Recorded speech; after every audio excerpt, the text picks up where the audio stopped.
میرے دوستو، شوق شہادت اعلائے کلمت الحق کے لیے جہاد کا یہ صوفیاء کا طریقہ ہے۔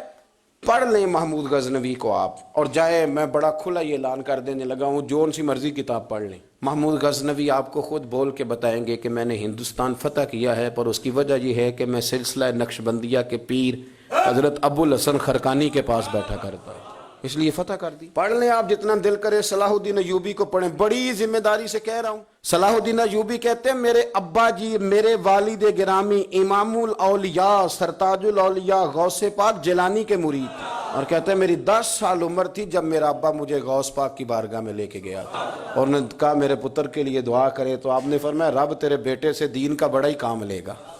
اب کیا بات کرتے ہیں صاحب، آپ کہتے ہیں ہم نے جہاد کیا، آپ نے جہاد نہیں کیا، آپ نے کھالیں جمع کی ہیں۔ آپ صوفیاء پہ اعتراض کرنے آئے ہیں، آپ نے کب جہاد کیا ہے؟ آپ نے تو فساد کیا ہے۔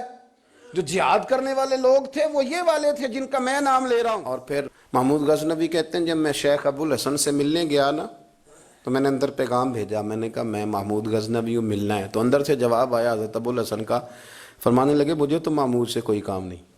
تو کہتے ہیں میں نے پھر پیغام بھیجا، پڑھے لکھے آدمی تھے، میں نے کہا جناب آپ کہتے ہیں میں نے ملنا ہی، تو اللہ کہتا ہے یا ایھا الذین آمنوا اطیعوا اللہ واطیعوا الرسول واولی الامر منکم، اللہ کی بھی اطاعت کرو، اللہ کے رسول کی بھی اطاعت کرو، اور تم میں سے جو صاحب امر ہیں ان کی بھی اطاعت کرو۔ تو میں صاحب امر ہوں، تو آپ مجھ سے ملنے سے انکار کر رہے ہیں؟ تو حضرت ابو الحسن نے اندر سے پیغام بھیجا، کہا اسے جا کے کہو ابھی تو میری اطیع اللہ اور اطیع رسول ہی پوری نہیں ہوئی، یہ پوری ہو جائے گی تو پھر اولی الامر کا بھی سوچ لوں گا، اسے کہو۔ محمود کہتا ہے میں نے نا انداز بدلا، اور میں نے اپنے کپڑے ایاز کو پہنا دیے اپنے غلام کو، اور ایاز کے کپڑے خود پہن لیے، اور 10 بیویاں تھیں میرے پاس کنیز، اور جب میں اندر داخل ہوا تو بابا جی نے کوئی استقبال نہیں کیا، تو بیٹھ گئے۔ اب ایاز کو میں نے بادشاہوں والے کپڑے پہنائے تھے، وہ آگے بیٹھا تھا، تو وہ حضرت ابو الحسن خرقانی سے سوال کرنے لگا، کہنے لگا جی آپ سجادہ نشین ہیں جناب بایزید بسطامی کی، ان کی کوئی بات تو سنائیں۔ تو فرماتے ہیں سوال ایاز نے کیا تھا، تو حضرت ابو الحسن جواب دینے لگے تو منہ میری طرف کر لیا،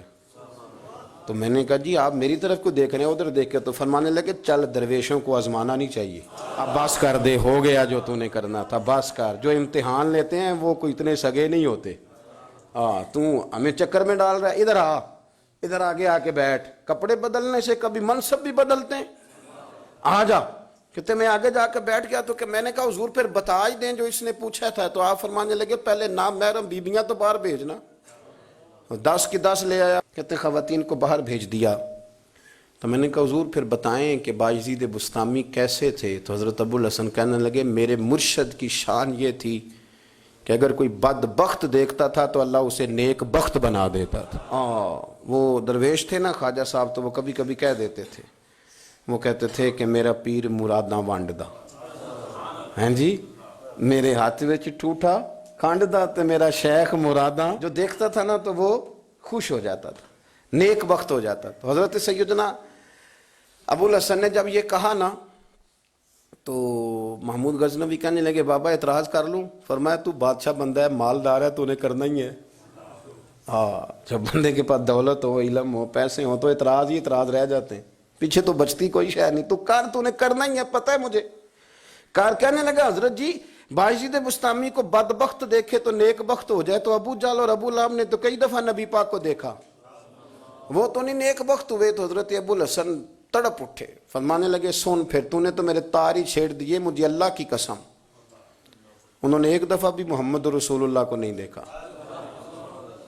محمد رسول اللہ کو تو ابو بکر صدیق نے دیکھا ہے، انہیں تو عمر فاروق نے دیکھا ہے، انہیں تو سعد بن ابی وقاص نے دیکھا ہے، انہیں تو شیر خدا مولا مرتضیٰ نے دیکھا ہے۔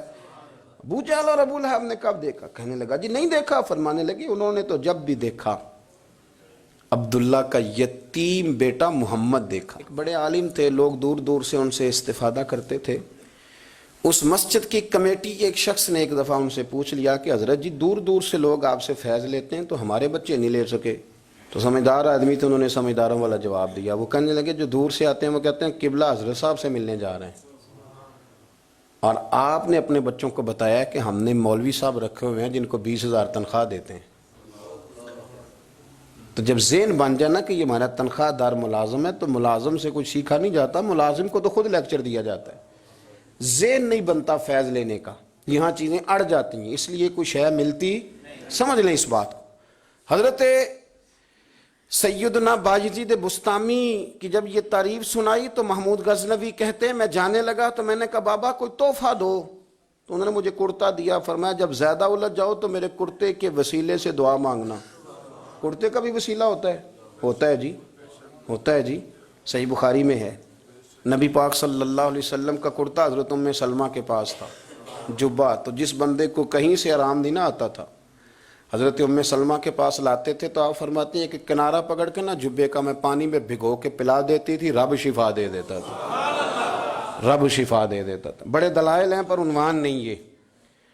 کہتے ہیں جب سومناتھ کے مندر فتح کر رہا تھا تو کامیابی نہیں ہوتی تھی، میں نے دعا مانگی اللہ جبے کی برکت سے فتح دے دے۔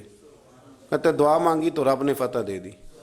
رات کو حضرت ابو الحسن خرقانی خواب میں ملے تو فرمایا کیا ریٹ لگایا بھائی تو نے میرے جبے کا؟ پنجابی نہ بول لیں تھوڑی سی، کہنے لگے کی مول پایا ہی بھائی، یہ لفظ زیادہ مناسب نہیں، تو کی مول پایا بھائی ساڑھے جبے دا، کیا تو نے قیمت لگائی؟ تو آپ فرماتے ہیں حضور کیا مطلب؟ آپ فرمانے لگے اس کو تو پہن کے میں نے بڑا قرآن پڑھا تھا، میں نے تو کروڑوں بار اس جبے کو پہن کے مصطفیٰ پہ درود پڑھا تھا، سینکڑوں لوگوں کو حدیث پڑھائی تھی، تو اس کی برکت ہی نہیں سمجھا؟ کاش تو میرا جبہ رکھ کے دعا کرتا کہ یا اللہ ان ہندوؤں کو کلمے کی توفیق دے دے، رب سب کو مسلمان بنا دیتا۔